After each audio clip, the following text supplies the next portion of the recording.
Ayan, ito po yung nag-viral po na umikot po sa ibang probinsya. So ngayon, nandito na po. Siya kay Diwata ngayon. Galing pa siya po sa Mindanao. Mindanao. Siya po si LG, mga kababayan. Ayan, bro. Hello po. Pwede matanong, paano ka napunta dito kay Diwata? Actually po, galing po ako ng Mindanao, Bukidnon po. Then, dumiretso ako dito sa Metro Manila noong January 5, dumating po ako. Then, dito na po ako nakatambay, malapit po kay Diwata. At nung mga nakaraan po, dahil uso nga po yung clearing dito sa Metro Manila, kaya napaisipan ko po na pumasok dito at makisuyo, na makiparada. At kahit papano ay tutulong-tulong lang din po ako sa paglinis dito. Kaya dito po ako ngayon nakaparada sa loob po. So pansamantala hanggang June 15 ay dito po ako magstay. Then tutulong-tulong lang din po ako sa paglilinis para hanggang June 15 po. Pagkatapos po ng June 15, magpapatuloy na po sa biyahe ko po na libutin po yung Pilipinas. Kasi yung destination nyo? papunta po ako ng norte. Kasi 25 provinces na po yung narating ko. Meron na lang 57 out of 82 provinces. So yung commitment ko talaga is ubusin yan lahat. Ngayon, standby muna ako dito kasi meron pa akong mga inaantay na mga tawag po ukol sa purpose ng biyahe ko po. Dahil ito po ay may saloobin po na siyang aking gustong ilahad at ilapit sa ating mga namamahala sa ating national na sana po ay mapakinggan nila. Ilan taon na po kayo, sir? 23, magto-23 na po ako ngayong July 21 po. Wala po kayong pamilya? Sa ngayon po, alone na po ako po. Sir Neji, ano ba yung mga lugar na napuntahan mo na para sa ating mga... Actually, ang mga lugar na napuntahan ko po, pwede ko po ipakita po. Saglit lang po. Nakatarpaulin na po ito eh. Pinatarpaulin po. 25 provinces na po lahat po. Ayan po. Gamit lang itong bike. Opo, Tama ayan lang, po. no? Cebu, City of Iloilo, Province Aklan, Tawi. Opo. yan nilala mo? Yan. Kulang pa po ito po. Yung iba hindi pa po napaprint po. Magadian, Sambuanga, Antique, Bohol, Sa amin yan, sa Sulub. Iloilo. Yes po. Tawi-tawi. Tawi-Tawi, Napuntahan ko. Ayan po. Pinamasahihan mo pa sa Manila. Hindi po. Endorsement lang po. Galing po sa Coast Guard and then sa Governor po.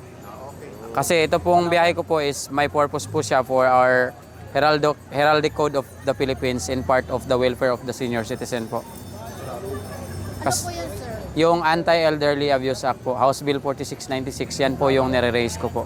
Na sana po ay mapirmahan din kasunod ng Expanded Centenarian Act dahil yan po ay purpose ng ating mga senior citizen po. Privilege ng ating mga senior citizen na mabigyan sila ng proteksyon din po. Alam na rin po ng government natin na Yes po, nakapag-send na din po ako ng mga letter request for courtesy call, courtesy visit. And right now is I already courtesy visit to our Vice President and through the Senate, nakapasok na din po ako dyan. Kaya lang, inaantay ko pa po yung mga response ng ibang senador sa letter na pinasa ko po. So kaya dito ako sa Diwata Paris Overload Parking Area, nag-aantay kasi malapit lang sa Senado. Then malapit lang din po sa Metro Manila. Sa Malacanang. Sa Malacanang. Nag-address na din po ako kay Attorney Franklin Quijano sa National Commission of Senior Citizen. January 24 po, 2024. Nagpunta ako sa kanilang opisina, so gumawa po sila ng endorsement letter through to our President po. Right now is hindi pa po sila tumatawag, kaya pinastandby muna ako nila dito hanggang June 15 po. Kaya kahit papaano, tutulong-tulong po ako sa paglinis dito hanggang June 15. Sir, lilinawin lang po namin, no?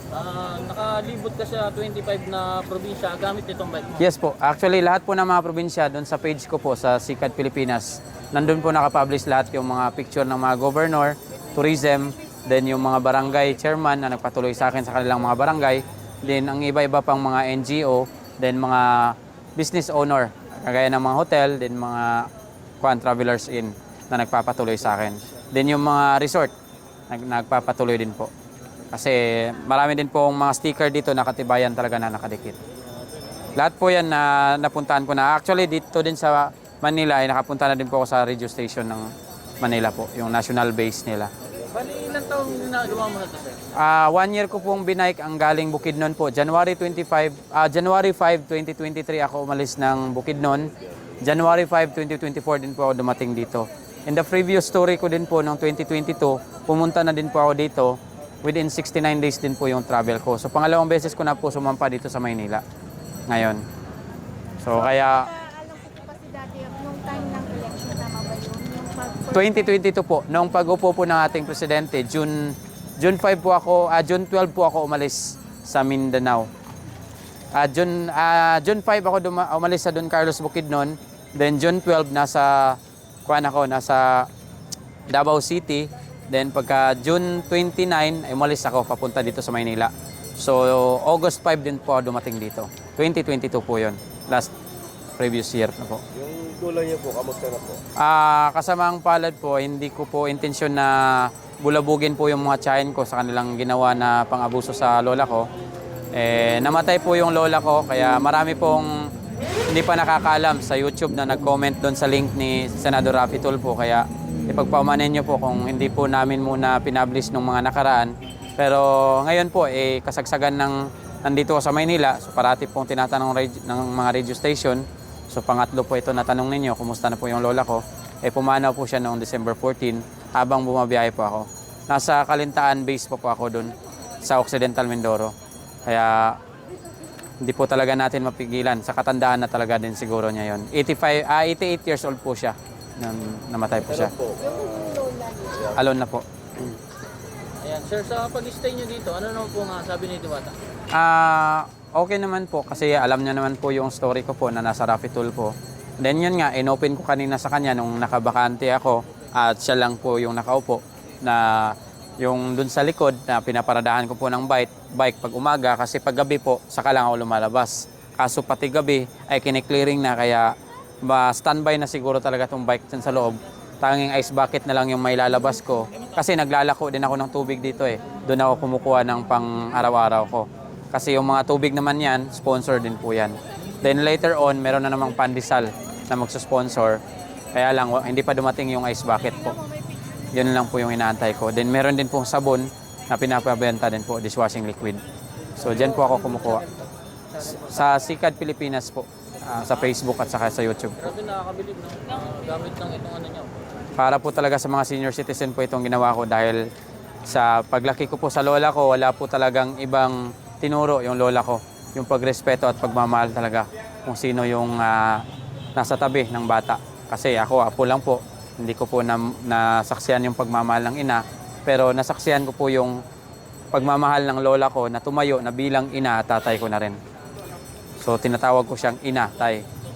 Ina at tatay. Share sa amin, no, yung pagka-travel niyo po, yung mga na-experience mo sa mga nasiraan ka or even sa pagkain. Yes po. Maraming salamat lang din po sa mga nag-a-assist po sa akin kung sakaling masiraan ako. At sa iba pang mga bike shop na nagsusponsor po ng mga gulong kung sakaling maputukan ako, din mabutas. So sila po yung nag-i-initiative na magbigay ng gulong. Then sa mga Good Samaritan din po ng mga riders, mga motor riders, mga Eagles Club na nag-initiative din po na humahabol ng paklans. Naghahatid po talaga ng paklans para meron akong makain habang bumabiyahe.